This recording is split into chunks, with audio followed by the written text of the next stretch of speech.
Hi everyone, welcome back to Shine Classes. First of all, good evening, good afternoon, good morning to everyone. कि आप अलग अलग time पर देखते हो इसलिए अलग अलग विषय आपके साथ।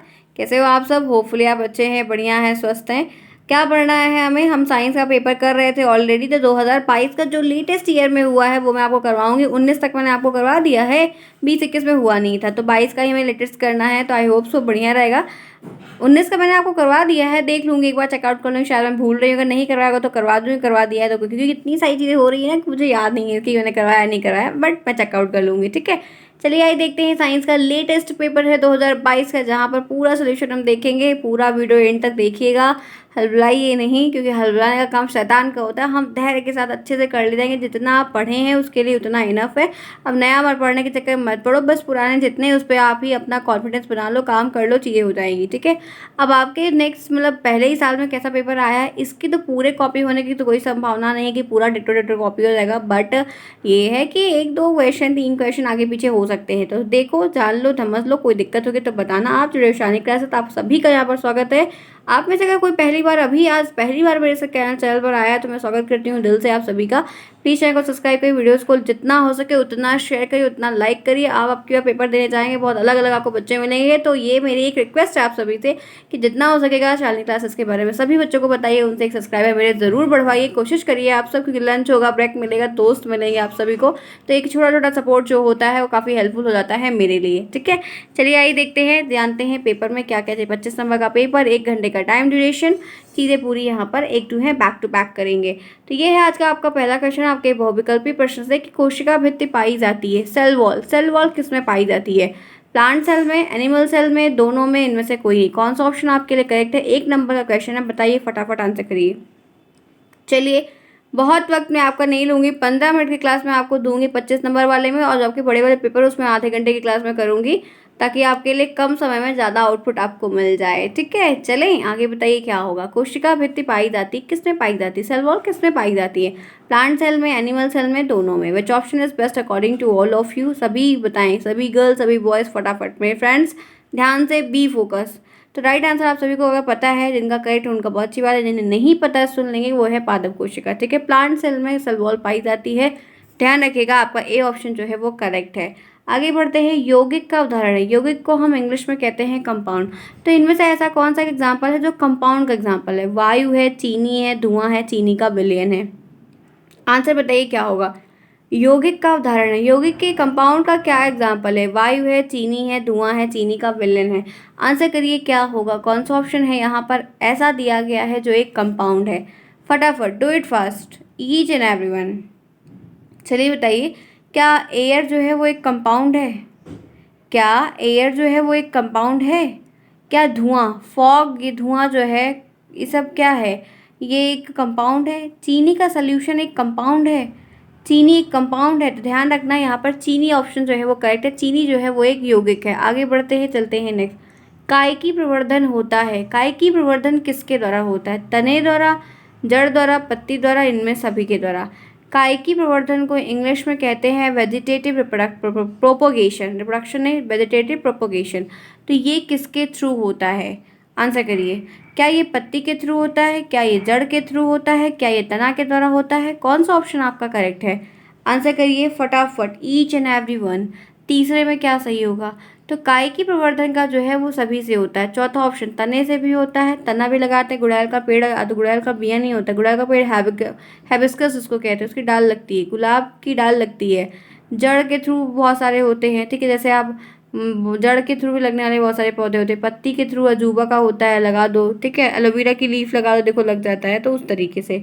आगे बढ़िए, उसका मनी प्लांट का है, लगा दो, देखो हो जाता है। बल का मात्रक क्या है? एसआई यूनिट से भी क्वेश्चन आता है। बल का मात्रक क्या होता है? न्यूटन, किलोग्राम, सेकेंड, इनमें से कोई नहीं। कौन सा ऑप्शन आपके लिए करेक्ट है? फटाफट आंसर बताइए कि बल का मात्रक क्या होता है। तो बल का, समय का, से बहुत सारे आपको मीटर का, इसका उसका पूछेगा। कई सारी एसआई यूनिट के क्वेश्चंस आते हैं, तो ध्यान रखिएगा। तो राइट आंसर आप सभी को मालूम है कि बल का मात्रक न्यूटन होता है। बाकी के ऑप्शन आपके गलत है। नेक्स्ट आइए, निम्नलिखित में से संयुक्त पत्ती छांटी। संयुक्त पत्ती और सिंपल पत्ती दो होती है। सरल पत्ती और संयुक्त पत्ती दो प्रकार की पत्तियां होती है। तो इसमें से किसकी पत्ती जो संयुक्त है? आम की, नींबू की, अमरूद की, और कोई नहीं। बताइए क्या होगा। निम्नलिखित में से संयुक्त पत्ती छांटी। संयुक्त पत्ती को कंपाउंड लीफ कहते हैं इंग्लिश में।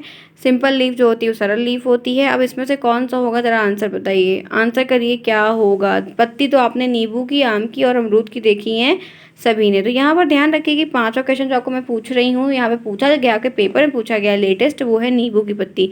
नींबू की पत्ती संयुक्त होती है, बाकी आम और अमरूद की एकदम वैसी होती है। आगे बढ़ो। तो आपके जितने भी थे, क्या 5 में से 5 मिला? सभी गर्ल्स को, सभी बॉयज़ को 5 में से 5 मिला? बिल्कुल मिला होगा, आसान है, कुछ है ही नहीं इसमें। अब बढ़ते हैं अति लघु उत्तरीय की तरफ, जो कि 1 नंबर का प्रश्न है। छठा क्वेश्चन देखिए क्या है। पौधे की पत्तियों में होने वाले प्रकाश संश्लेषण की क्रिया का समीकरण लिखना है। तो फोटोसिंथेसिस का जो प्रोसेस होता है उसका एक इक्वेशन होता है, वो आपको बताना है, जो कि आपके बायो के सेक्शन से पूछा गया है, तो कर लेंगे। सातवां क्वेश्चन आपके सामने है कि 4 सेंटीमीटर की त्रिज्या का वृत्तीय पथ पर एक कण आधा चक्कर लगाता है, तो इस दशा में कण द्वारा तय की गई दूरी तथा विस्थापन होना, यानी कि डिस्टेंस और डिस्प्लेसमेंट आपको बताना है। तो कैसे बताएंगे, कुछ आइडिया है? कैसे लगाएंगे ऐसे प्रश्न, कुछ आइडिया है? कि कह रहा है कि 4 सेंटीमीटर की त्रिज्या, यानी कि आपको रेडियस बराबर कितना दिया गया है, 4 सेंटीमीटर। एक वृत्त जो होता है कुछ इस तरीके का होता है, इसका ये जो रेडियस यहाँ तक दिया गया है, तो ये आप जानते हैं कि पूरा सर्कमफ्रेंस ऑफ सर्किल जो होता है, यानी कि पूरा परिधि का जो सूत्र होता है वो होता है 2πr, ठीक है। लेकिन ये तो सिर्फ आधा ही चक्कर लगा रहा है, यानी कि सिर्फ इतना ही चक्कर लगा रहा है, तो 2πr यहाँ पर उसको आधा कर देंगे तो ये 2 से 2 कैंसिल हो जाएगा, तो क्या बचेगा, पाई आर बचेगा, ठीक है। पाई आर बचेगा, तो पाई की वैल्यू तो आप जानते हैं, ठीक है। आर की वैल्यू क्या है आपकी, तो यहाँ पे 4 है, तो ये बराबर आपको कितना हो जाएगा, मतलब आपको अगर दूरी बतानी हो तो कितना हो जाएगा, दूरी बराबर 4 पाई हो जाएगा। लेकिन आपको विस्थापन बताना था। विस्थापन का मतलब क्या होता है कि सबसे शॉर्टेस्ट डिस्टेंस, सबसे छोटी दूरी जो होती है, सबसे छोटा रास्ता जो होता है वो विस्थापन होता है। तो जब इतना आपका 4 है, तो इतने तक पहुँचने के लिए आपका ये 4 बराबर 8 हो जाएगा। अब इसको कैसे करोगे ये ध्यान रखो। आप इसको यहाँ पर लिख सकते हो कि रेडियस आपको ये जो यहाँ पर दिया है, तो आप इसको इस तरीके से लिख सकते हो। क्या लिख सकते हो आप, यहाँ पर लिख सकते हो रेडियस बराबर व्यास, ठीक है, ध्यान रखना। मतलब 4 पाई की जो आपकी वैल्यू दी है वो आप लिख सकते हो। तो आपका राइट आंसर यहाँ पे आ जाएगा 4 पाई बराबर जो आपका यहाँ पर व्यास दिया गया है वो चीज़ है, और रेडियस आपको कितना दिया गया है, पहले से 4 दिया गया है। तो ये बात आप ध्यान रखना कि 4 गुणे 4 बराबर आपका 8 होगा। विस्थापन आपका कितना आएगा, 8। कुल मिलाकर सोचो, सुनो मेरी सिंपल सी बात है। आपको कहा जा रहा है कि 4 सेंटीमीटर रेडियस बराबर आपको 4 सेंटीमीटर दिया गया है। दिमाग अपना बहुत मत लगाना, कंफ्यूज हो जाओगे। सुनो, ये है आपका सर्किल, ये है आपका रेडियस, त्रिज्या जिसको कहते हैं। ये 4 सेंटीमीटर की पहले से आपको बोल रहा है कि आधी दूरी तय करता है। पूरी दूरी तय करने का सूत्र है 2πr, लेकिन ये तो आधी तय करता है, तो आधी का मतलब उसको 2 से भाग देंगे, तो 2 से 2 कैंसिल होकर बचेगा पाई आर, ठीक है। तो यानी कि आपकी जो दूरी निकल के आई वो पाई आर, आपकी जो दूरी निकल के आई वो क्या निकल के आई, 4 पाई निकल के आई। कितनी निकल के आई, 4 पाई। अब लेकिन आपको डिस्प्लेसमेंट बताना है, तो जब हम कभी भी ऐसा सवाल है तो डिस्प्लेसमेंट यानी कि विस्थापन का मतलब होता है कि सबसे शॉर्टेस्ट डिस्टेंस उस आधे सर्किल को पूरा करने के लिए। तो ये आपकी जब 4 ही है, तो यहाँ पर आप इधर जाओगे तो ये इसका दुगना हो जाएगा, यानी कि 4 का 8 हो जाएगा। तो आपका जो विस्थापन आएगा वो आपका 8 आएगा। ध्यान रखना, भूलना नहीं, ठीक है। ये मैंने आपको दोनों बता दी। आगे चलो 8th पे आ जाओ। पुष्प के 4 भाग लिखने हैं, कैलिक्स, करोला, ये सब ठीक है, लिख लेंगे। 9वां है पत्ती के प्रमुख भागों का नाम है। जो पत्ती होती है उसके प्रमुख भाग बताने हैं, जो अलग अलग बता लेंगे। 1 माइक्रोमीटर में कितने पिकोमीटर होते हैं, तो 1 माइक्रोमीटर में 10⁻6 जो है पिकोमीटर होते हैं। ध्यान रखना, लिख लो इसको। नेक्स्ट देखो, बेलन की लंबाई वृत्त के व्यास मापन के लिए किस यंत्र का प्रयोग करते हैं, वर्नियर कैलिपर्स का करते हैं। अब इसे क्वेश्चंस का आंसर देख लेते हैं। सबसे पहले आपको ग्लूकोज का फोटोसिंथेसिस का आपको क्या पूछा गया था, आपको एक क्वेश्चन पूछा गया था। तो यहाँ पर आप देख सकते हैं कार्बन डाइऑक्साइड प्लस पानी, जब हम कार्बन डाइऑक्साइड और पानी को मिलाते हैं सूर्य की सनलाइट की वजह से, तो ग्लूकोज और ऑक्सीजन बनता है। तो यहाँ पर हम लिख सकते हैं कि प्रक्रिया के लिए संतुलित रासायनिक समीकरण अगर आपको लिखना होगा तो आप लिखेंगे 6CO2, यानी कि कार्बन डाइऑक्साइड के 6 मॉलिक्यूल प्लस 6H2O, ये बराबर हो जाएगा C6H12O6, जो कि ग्लूकोज का सूत्र है, और आपका ऑक्सीजन यहाँ पर रिलीज होगा, ठीक है। तो ये आपका 6O2। तो आपको ये क्वेश्चन आप ये वाला लिखना पहले, ठीक है, मैं नीचे कर दी हूँ आप, लेकिन पहले इसको पूरा लिखना, उसके बाद आप ये वाला लिखना, ठीक है। 22 का पेपर है तो बहुत हल्के में मत लो। आप देख लो कि कैसे लेटेस्ट पेपर में क्वेश्चन आपको एक क्वेश्चन इस तरह आए, तो हो सकता है कि आपके यार कुछ केमिस्ट्री के दूसरे क्वेश्चन भी आ सकते हैं। तो मैं इसके लिए ध्यान रख के आपको 10-5 क्वेश्चन इक्वेशन के करवा देती हूँ कि मे भी आपसे पूछ ले। पूछता है तो ठीक है, नहीं पूछा तो और अच्छी बात है। आगे बढ़ते हैं, आपसे चलते हैं, नेक्स्ट देखते हैं। तो 7वां तो इक्वेशन वाला था, पाई आर वाला तो वो बता दिया। 8वां क्वेश्चन आपसे था कि पत्ती के पुष्प के 4 भाग बताओ। तो एक ब्राह दलपुंज होता है जिसको ब्राह हरी पत्ती कहते हैं। दूसरा दलपुंज होता है जो रंगदार पंखुड़ियाँ जिसको पेटल्स कहते हैं। एक पामुंग और पुंकेसर होता है और एक जायांग या स्त्रीकेसर या अंडप होता है। तो जायांग भी कहा जाता है, स्त्रीकेसर भी कहा जाता है, अंडप कहा जाता है। तो ध्यान रखना, मेल पार्ट पुंकेसर पामुंग और ये फीमेल पार्ट, ठीक है, ध्यान रखना। और ये बाहर की हरी हरी पत्ती और ये अंदर की रंग बिरंगी पत्ती। तो ये 4 मेजर पार्ट के जो होते हैं, जो पुष्प के हर एक फूल के बहुत ही महत्वपूर्ण अंग होते हैं। क्लास अगर पसंद आ रही है, लेटेस्ट पेपर 22 का मैं करवा रही, तो लाइक तो बनता है, दिल से लाइक बनता है, ठीक है। कोई प्रॉब्लम हो रही तो आप इसके बाद मुझसे पूछ सकते हो। सब कुछ मैंने आपको पढ़ाया। जिन बच्चों ने मेरे से नोट्स लिया हो, बच्चों जो भी फ्रेंड्स यहाँ पर लिए हैं, जो नहीं लिए वो भी अच्छे हैं, कोई बात नहीं। ऐसा कुछ नहीं है कि कोई लिया है बुरा है। जितनी भी चीज़ें हैं, जो भी चीज़ें जो पढ़ो सॉलिड पेपर रिवीजन करके पढ़ लो। नोट्स में जितना कुछ दिया गया है, साइंस का पेपर सॉल्व दिया था मैंने, वो पूरे अच्छे से देख लो। उसमें जो इंपॉर्टेंट क्वेश्चन बीच में दिए गए वो सारे रिवीजन कर लो। काफ़ी कुछ उसमें दिया है जो आपके लिए हेल्पफुल हो जाएगा, ठीक है। पढ़ाया मैंने सब कुछ है सभी को, ठीक है। आगे आइए, एक आपसे पूछा गया था 1 माइक्रोमीटर कितना होता है, 10⁶ पिकोमीटर के बराबर होता है। आगे बढ़िए, पत्ती के 3 मतलब कि कितने मुख्य भाग हैं, पत्ती के भाग लिखने को आपको पूछा गया था। तो पत्ती के 3 मेन भाग हैं, लीफ बेस होता है, लीफ लामिना होता है, पेटियोल होता है, ठीक। और एक आपसे मापन वाला पूछा गया था, बेलन और वृत्त के व्यास को किस यंत्र से माप सकते हैं, तो वर्नियर कैलिपर से। तो यहाँ तक कि 11 के प्रश्न आपके सॉल्व हुए, मतलब आपके अति लघुत्तरी मैंने सॉल्व करवा दी। कोई प्रॉब्लम? थोड़ा तेज बोला ना, यही थी बात लग रही होगी कि मैम बहुत तेज बोल रही है। तेज से भैया इसलिए बोल रहे हैं डियर कि आप लोग का पेपर है तो आप रिवीजन कर लो। बहुत कुछ कंप्यूटर बचा है, हिंदी बचा है और मैथ करवाना है कितना। और आपके जो 50 नंबर वाले उसको तो टच ही नहीं किया है मैंने, वो भी करवाने हैं। और उसमें तो 40 क्वेश्चन है, तो बहुत वक्त मेरा जाने वाला है आपके पीछे। मुझे लगता है कि मुझे आपके एग्ज़ाम के लिए अपने काम से छुट्टी लेनी पड़ेगी। सोच सकते हैं आप, बल्कि मैं जल्दी नहीं लेती हूँ, लेकिन मैंने छुट्टी बचा कर रखी हुई है अपनी। अभी हम लोगों को 50 छुट्टी मिल जाती है, ठीक है। हर कंपनी का अलग, किसी को 40 किसी को 50 मिलती है साल भर में। तो छुट्टी बचा के रखे है। तो मुझे लगता है कि आपके एग्ज़ाम के लिए मुझे अपने काम के लिए 5-6 दिन छुट्टी लेनी पड़ेगी। सोच सकते हैं आप, मैं इतना आपके लिए कर रही हूँ। चलो बस यही है कि अगर कोई बच्चा मुझे अच्छा गिफ्ट देना चाहता है ना, तो बैग मत लेके आना, बाकी चाहे जो करना। चलिए आगे आगे बढ़ते हैं। आई होप सो नहीं होगा, अच्छा होगा सब कुछ।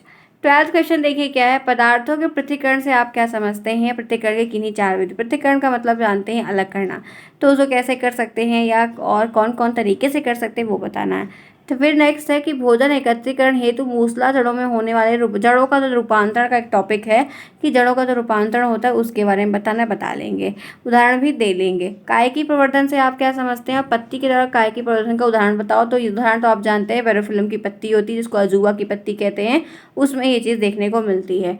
उसके बाद यहाँ पर है, किसी वस्तु का रेखी संवेग कब संरक्षित रहता है। फिजिक्स का क्वेश्चन है, बता लेंगे। तत्व और यौगिक में क्या अंतर होता है, बिल्कुल बता लेंगे। मतलब केमिस्ट्री का क्वेश्चन है। दोलन और कंपन की गति में क्या उदाहरण होता है, मतलब उदाहरण देकर बताइए। बहुत अच्छा प्रश्न है, ये भी फिजिक्स का बता लेंगे।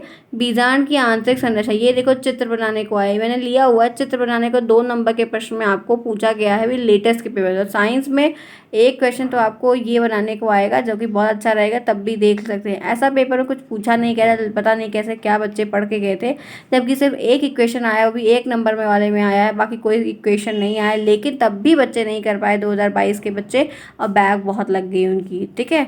तो ये आप ध्यान रखो कि साइंस, इसीलिए मैं जल्दी से साइंस कर रही हूँ, तुरंत मैथ करवाऊंगी ताकि फटाफट हो और मेरे साथ जो बच्चे हैं उनका ना हो। क्योंकि मैंने आपके जो सीनियर्स उनको पढ़ाया नहीं था, टाइम नहीं हो पाया। आप ही को पढ़ाई हूँ प्रॉपर तरीके से, तो ये चाहती हूँ कि मेरे बच्चों का अच्छा रिजल्ट रहे।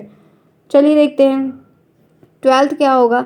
12th में है, क्या आपसे पूछा गया था, पृथक्करण की विधि। तो पृथक्करण की विधि क्या होती है, जब हम कभी भी 2 या 2 से अधिक पदार्थों के मिश्रण को मिक्सचर को हम अलग अलग करते हैं, तो उसको हम पृथक्करण विधि कहते हैं। जैसे कि चावल से पत्थर को निकालना, ठीक है। हम लोग चावल बिनते हैं ना, दाल चावल बनता है, तो चावल बिनते कि नहीं बिनते, सभी लड़कियां बिनती हैं, हम भी बिनते हैं, मैं भी बिनती हूँ, मुझे बिनना बड़ा पसंद भी रहता है। काम ना करना पड़े इसलिए होता है कि लो मैं इकट्ठे बिन देती हूँ। दूध को मथ के मक्खन वक्खन निकालना, ये सारी चीज़ें, ठीक है। अब इसको जो विधियां हैं, कि वो विधियां क्या है, तो हस्तचयन यानी कि हाथ से बिन लो, थ्रेशिंग कर लो, थ्रेशर आता है उससे कर लो, निष्पावन मतलब हवाओं के थ्रू वाला, झटक्का वाला जो होता है कहते हैं, सालन चाल लो उसको, बिकना उकना लेके, बिकना आता है ना, बिकना कहते हैं, चलना कहते हैं, जिससे वो सब चाला जाता है। अवसादन कर लो, निस्तरण कर लो, निस्यंदन कर लो, वाष्पन कर लो, वेपर के थ्रू कुछ अलग कर लो, बहुत सारी विधियां जिनके थ्रू आप तो लोग थ्रेशिंग करते हैं, उसको मारना कहते हैं, पछोड़ते हैं, बिनते हैं और फटकते हैं, यही सब करते हैं ना। सरसों वगैरह फटकी जाती है, गेहूँ वगैरह फटका जाता है, धान मड़वाया जाता है, गेहूँ का भी होता है कि नहीं होता है, सारी चीज़ें हैं। तो आप ऐसे अलग करके कई सारी विधियाँ हैं लिख सकते हो। ये सारी जानकारी मुझे साइंस के फैक्टर्स की इसलिए थोड़ा ज़्यादा है, बैकग्राउंड मेरा उतना नहीं रहा, लेकिन ज़्यादा इस सेंस में है क्योंकि काफ़ी खेती किसानी घर में बहुत होती है, तो लैंडलॉर्ड काफ़ी ज़्यादा है, इस वजह से ये सारी चीज़ें मैंने देखी हैं आँख से। और कोविड में ही सब कुछ मैंने देखा है ज़्यादातर, क्योंकि खाली टाइम था तो बैठ के यही एक्सपीरियंस ले रही थी। चलो आ जाओ, नेक्स्ट आ जाओ 13 में। 13 में क्या होता है, आपसे जड़ के बारे में पूछा गया था कि जड़ों का रूपांतर। रूपांतर का मतलब होता है रूप को चेंज करना, ठीक है। तो जड़ों का रूप कैसे चेंज हो रहा है, तो कुछ पौधों की मूसला जड़ें खाद्य पदार्थों का संचयन कर, कुछ पौधों की ऐसी जड़ें होती हैं जो खाद्य पदार्थ यानी कि खाने वाला जो एडिबल पार्ट होता है जिसको हम खाते हैं, वो उनकी जड़ों को होता है, और जड़ को हम खाते हैं तो उनको वो मोटी करती हैं, उनको मांसाल सी मोटी सी बनाती हैं, और इसी कारण से इनकी आकृति भी बदल जाती है। और आकृति के आधार पर मूसला जड़ें अलग अलग नाम से इनको पुकारते हैं, जैसे मूली है, गाजर है, सलजम है, शकरकंद है। तो इन सबको क्या होता है, जड़ों का रूपांतरित अंग होता है और भोजन के रूप में ये चेंज, क्योंकि जड़, जैसे आप सलजम लगाते हो, आप गाजर लगाते हो, तो गाजर का छोटा सा बियाँ होता है, सलजम का छोटा सा बियाँ होता है, मूली का जो छोटा छोटा बियाँ होता है रेड रेड कलर का। तो आप सोचो कि इतनी छोटी सी मूली इतनी मोटी मूली कैसे निकल जाती है। तो यही है कि ये खाने वाला पार्ट होता है, और ये मूसला जड़ें जो होती हैं वो पहले छोटी सी रहती हैं। पहले देखो, कभी मूली को देखो तो एकदम पतली सी रहेगी, पतली होते होते होते जैसे पेड़ बड़ा होता जाएगा, वो धीरे धीरे धीरे करके वो उसमें लेयर बनती जाएगी और मोटी होती जाएगी। तो ये क्या हुआ, ये आपकी जो जड़ पतली थी उसमें इसमें चेंज आ गई। यही होता है जड़ों का रूपांतर। ऐसे प्याज भी होती है, प्याज का भी ये देखो ऊपर फटता है, छोटा सा फल लगता है ऐसे डंठल में, ऐसे ऊपर कैसे फटता है छोटा छोटा, तो वो प्याज का भी ये कैसे नीचे इतना बड़ा हो जाता है। तो ये जड़ों का रूपांतर है। आलू को ऐसे सेम तरीके से लगती है, आलू तो फिलहाल आलू छोटी आलू से लगाई जाती है। आगे बढ़ो, नेक्स्ट देखो, आपसे पूछा गया था काय की प्रवर्धन, ये क्या है, तो किसी पौधे की वर्धी भाग, वर्धी भाग वो भाग होता है जिसमें जड़ आ जाएगा, तना आ जाएगा, पत्ती आ जाएगा। इनके द्वारा जब हम नया पौधा बनाते हैं उसको हम वेजिटेटिव प्रोपगेशन कहते हैं। ये एक अलैंगिक जनन होता है जो पौधों में होता है, यानी कि ये एसेक्सुअल रिप्रोडक्शन होता है जो प्लांट में होता है, और जिसके द्वारा पौधे में केवल वर्धी भाग वेजिटेटिव पार्ट ही भाग लेते हैं। इसमें सिर्फ यही 3 लोग ही मिलकर, मतलब जड़, तना, पत्ती ही शामिल होंगे, और इनके द्वारा ही आपका पेड़ बनेगा। अन्न अना मतलब अन्य से नहीं बन सकता। जैसे यहाँ पे अदरक देख लो, अदरक का क्या है, आती है देखो, उसमें आंखें निकले रहते हैं कभी कभी। आलू आता है, आलू रखी रहती है उसमें आंखें निकल, पेरोफिल्म की पत्ती जो होती है उसमें भी ऐसे ही होता है। आलू वगैरह देखो आंखें, फिर प्याज में देखो, प्याज जब अभी जून का सीजन आएगा तो देखो उसमें हरे हरे आंखें निकल जाते हैं। ऐसे बहुत सारी चीज़ें देखा होगा ना आप लोगों ने। तो कुछ उसी तरीके से आगे बढ़ जाते हैं, चलते हैं नेक्स्ट पे। आपसे एक पूछा गया था कि आप संवेग संरक्षण को कैसे जैसे किस कंडीशन में संरक्षण कर सकते हो। तो ये एक रेखीय संरक्षण का, संवेग संरक्षण का नियम है। यदि दो कणों में किसी निकाय पर कार्य करने, किसी भी पॉइंट पर काम करने वाला वह बल, बाहर का जो बल शून्य होगा, तो वो निकाय का संवेग संरक्षण कर रहता है। ध्यान से मैं फिर पढ़ रही हूँ, यदि कोणों के किसी निकाय पर कार्य करने वाला बाहर का बल शून्य होता है तो उस निकाय का संवेग संरक्षित रहता है। आगे बढ़िए, नेक्स्ट चलते हैं। फिर उसके बाद आपसे एक क्वेश्चन और पूछा गया था कि आपसे क्या कहा गया था, हाँ, तत्व के बारे में आपको तत्व और कंपाउंड में आपको अंतर बताना था। तो तत्व क्या होता है कि जब कोई रासायनिक पदार्थ एक ही प्रकार के परमाणुओं से मिलकर, सेम परमाणुओं से मिलकर बनता है तो उस पदार्थ को हम तत्व कहते हैं। और जब कोई रासायनिक पदार्थ अलग अलग परमाणुओं से मिलकर बनता है तो उसको हम यौगिक कहते हैं। तो आपको तत्व और यौगिक के बीच में अंतर पूछा गया था, जो कि आपको लिखना था, तो ये आप लिख दो। नेक्स्ट आ जाओ, इसी के साथ चलते हैं। क्लास पसंद आई तो लाइक करना बिल्कुल नहीं भूलेगा। जिन्होंने क्लास को अभी तक नहीं लगे तो पहले जाइए लाइक करके आइए, और जाने से पहले एक छोटा सा फीडबैक ज़रूर देके मेरी मेहनत को थोड़ा सा सराह ज़रूर दीजिएगा, दिल करे आपका तो। चलो आ जाओ 17th में। इसके बाद आपसे पूछा गया था, आपसे एक क्वेश्चन क्या पूछा गया था, गति और कंपन में क्या अंतर है। तो जब आवृत्ति का मान कम होता है, जब आवृत्ति फ्रिक्वेंसी का जो मान होता है वो कम होता है, और हम गति को, तब हम उसको, जो गति होती है उस समय उसको हम दोलनी कहते हैं। जैसे किसी वृक्ष की टहनी की दोलन गति होती रहती है, ठीक है। और जब हम इसके विपरीत कह सकते हैं कि इसके विपरीत अगर हम देखेंगे, इसका अपोजिट देखेंगे, जब गति की आवृत्ति अधिक होती है, जो गति होती है वो आवृत्ति खूब तेज होती है, तो वो गति जो है कंपन कहलाती है। जैसे संगीत के तार वो बजाओ, गिटार को बजाओ, देखो ऐसे ही निकलता है, तो वो आपका क्या कहता है, कंपन कहलाता है। यानी कि तार का कंपन हो रहा है, तार वाइब्रेट कर रहा है। आगे बढ़ो, नेक्स्ट आ जाओ। एक 18वां क्वेश्चन आपसे पूछा गया था बीजांड का पूरा चित्र बनाइए। तो ये है बीजांड का चित्र जिसको आपको बनाना होगा सेम इसी तरीके से, और आपको भी इसका नामांकन करना होगा। आप देख लो भैया, टफ है ये वाला थोड़ा सा। देखो इसमें, क्योंकि अभी तक जो है वो श्वास नली को बनाने को आ रहा था, अक्सर कुछ और आ रहा, फूल बनाने को आ रहा था, लेकिन अब की बार ये नया आया। तो देखो इन भाग, मुझे हिंदी में नहीं आता है तो ये सब अपना देख लेना, ठीक है। मुझे इंग्लिश में ज़्यादा आता है, हिंदी में आता नहीं है क्लियर, ठीक है। तो ये चित्र आप लोग अपने तैयार कर लेना, और टेलीग्राम पर भी भेज दूंगी इस चित्र को, जिनके पास नहीं होगा लेके वहाँ से करा। तो 18 तक क्वेश्चन रहता है इसमें। तो लो फ्रेंड्स, ये भी आपकी क्लास हो गई, मैंने आपको ये भी करवा दिया। जहाँ तक उम्मीद है कि आज आपको सब कुछ अच्छा लगा होगा, पढ़ रहे होंगे आप प्रॉपर तरीके से, सीखिए समझिए। कोई दिक्कत है तो आप मुझे बताइए, जितना हो सके हम सोल्यूशन देंगे। मिलते हैं फिर नेक्स्ट में, जोरदार क्लास करेंगे। जाते जाते लाइक करना बिल्कुल ना भूलना। Bye bye, take care.